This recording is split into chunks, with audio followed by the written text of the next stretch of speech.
Hi viewers, welcome to cinema Panchayati. నేను మీ Uma. So ఈరోజు సినిమా పంచాయతీలో నేను తీసుకొచ్చిన అప్డేట్ ఏంటంటే, అందరూ చాలామంది ఈగర్గా వెయిట్ చేస్తున్న Bigg Boss 8th season update. Yes, అవునండి, 7th ఎంత సక్సెస్ అయిందో అందరికీ తెలుసు. సో 8th అంతకు మించి అన్నట్లు ఉంటుంది. దీని గురించి అప్డేట్ ఏంటి అంటే, ఆల్రెడీ లోగో లాంచ్ చేశారు అండ్ నాగార్జున గారు ఎంటర్టైన్మెంట్తో మేము ముందుకు వస్తున్నాము అని చెప్పేసి చెప్పడం జరిగింది. సో లోగో లాంచ్ చేయడం జరిగింది. దీని గురించి అన్నీ ఒక పక్కన ఆడిషన్సే కానీ ఎవరిని సెలెక్ట్ చేయాలని ఇవన్నీ జరుగుతూ ఉన్నాయి. కొంతమంది ఆల్రెడీ సెలెక్ట్ అయిపోయారని చెప్పేసి టాక్ వస్తుంది.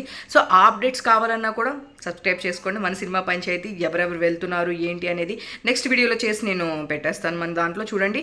సో విషయానికి వస్తే ఈ బిగ్ బాస్ వచ్చేసి September 8th లాంచ్ అవ్వచ్చు అనే మాటలు బయట వినిపిస్తున్నాయి. సో దీనికి రీజన్ ఏంటి అంటే, ఆల్రెడీ మన మా టీవీలో కిలాడి లేడీస్ అండ్ కిలాడి బాయ్స్ అని చెప్పేసి ఒక షో నడుస్తుంది. ఆ షో September 8th కంప్లీట్ అయిపోతుంది. అదే కంటిన్యూషన్తో బిగ్ బాస్ స్టార్ట్ అవుతుంది అని చెప్పేసి చెప్పడం జరిగింది. ఎందుకు అంటే 8th ఆదివారం వచ్చింది, ఆ రోజు మాత్రమే బిగ్ బాస్ లాంచ్ చేస్తారు. ఎందుకంటే అందరినీ చూపించడానికి ఇంట్రడక్షన్స్కి టైం పడుతుంది కాబట్టి యాజ్ యూజువల్ సండేనే లాంచింగ్ అని చెప్పేసి అంటున్నారు. సో దీనిలో ఎవరు వెళ్తున్నారు? సో ఈసారి ఫేమస్ అయిన ఇన్ఫ్లుయెన్సర్స్ ఉంటున్నారా, యూట్యూబర్స్ అండ్ కామన్ మ్యాన్ ఎవరు ఉన్నారనుకుంటున్నారు మీరు? సో మీరు తెలుసుకోవాలి అనుకుంటే నా ఛానల్ సబ్స్క్రైబ్ చేసుకోండి. Please like, share, subscribe. Cinema Panchayati. నేను మీ ఉమా. Thank you.